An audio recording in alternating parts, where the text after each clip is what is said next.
Well, it's been described as one of the most influential political organisations in Japan. Nippon Kaigi, or Japan Conference, has an impressive list of members and advisors, including the Prime Minister and much of his cabinet. But very little is known about this right-wing nationalist lobby group, which aims to reshape Japanese politics and policies and even change the constitution. It operates mostly out of the public eye, but North Asia correspondent Matthew Carney gained rare access to file this exclusive story for Lateline. A call has gone out and people from all over Japan have responded. To hear a vision from one of Japan's most powerful political organisations, the Nippon Kaigi. And it's back to the future. Nippon Kaigi want to restore the status of the emperor, keep women in the home to nurture family and rebuild the might of the armed forces. To do that, they have to scrap the pacifist constitution that was imposed by the Americans. This is the first step, they say, to shake off the shame of the defeat in World War II and restore pride. We need to ask ourselves, will the current constitution of Japan protect Japan and its people? The answer is no. We need a constitution that reflects the true Japanese identity. The biggest champion to the cause and the group's special advisor is Prime Minister Shinzo Abe himself. To create a constitution suitable for the 21st century, that spirit needs to be spread throughout Japan.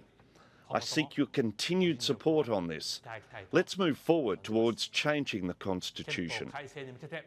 The Nippon Kaigi has serious clout. The Deputy Prime Minister is also a member, as well as 80% of the cabinet, as are almost half of all parliamentarians. It's a kind of Uber lobby group that uses its 38,000 members to mobilise support. The Nippon Kaigi has pledged to collect 10 million signatures by next April to change the constitution. Some say it's a cult-like organisation. I think it is, cultish, in the sense that it's very sectarian. They have a very strong view of us and them. They have a sense of, the inner group because they feel victimised, marginalised, and they have been subjected to severe injustice, that they need to take back Japan. But their spokesperson says they are only trying to normalise Japan. It is proper for an independent sovereign nation to have an army. There are no sovereign nations without one. Armies are deterrents. They exist to prevent war. We'll keep out pacifist traditions, but we need to respond to the rising threat of China. The fundamental vision for many in the group is to go back to a time when they say Japan was pure and free from foreign influence. Like the Edo period in the 16th to 18th centuries, when outsiders were strictly forbidden and Japanese culture flourished. They believe this beautiful Japan has been lost. There are two Japan. One is traditional Japan and one is westernized Japan. And we wish to revert to the traditional Japan.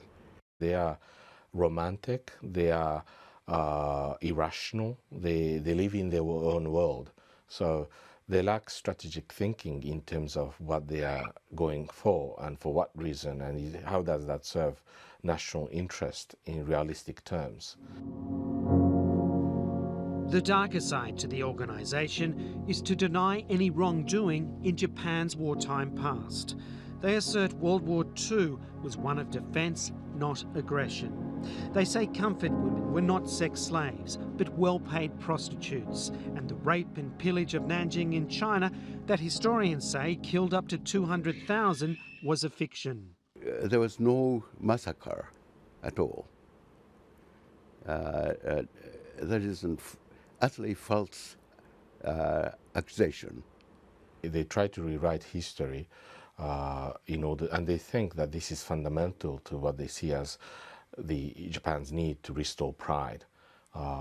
They think that because the kids and the adults of Japan are being brainwashed by self-blame and a sense of shame in their history. Many in Japan think Nippon Kaigi's ideas are dangerous and have to be countered.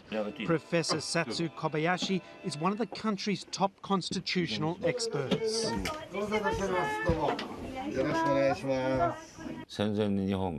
They're thinking about Asia before the war, when Japan was the leader of Asia. They want to repeat that. They openly say that. On his Friday lunchtime radio spot, he warns against reform of the constitution, arguing it could lead Japan down the war path. So far, Prime Minister Abe and Nippon Kaigi have succeeded in passing security bills that let the armed forces fight overseas again. Kobayashi says the move is unconstitutional. The majority of people are not convinced. We have to fight and not give up. Otherwise, we'll live under a dictatorship.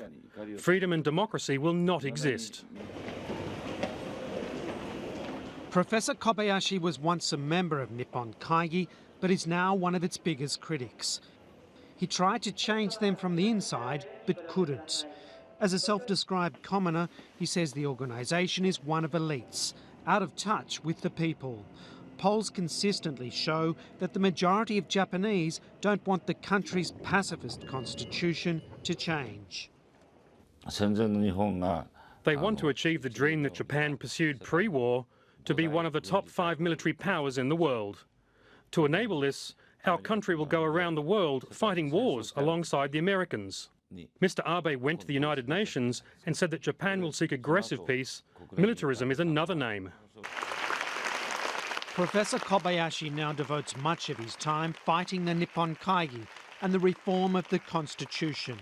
He believes it's a battle for the very hearts and minds of the Japanese, and the outcome will decide the country's future. The Nippon Kaigi say their ambition is to simply protect Japan and its identity. It is a difference of opinion. We want to retain the Japanese traditions, to make Japan as it should be. We have the power to do it.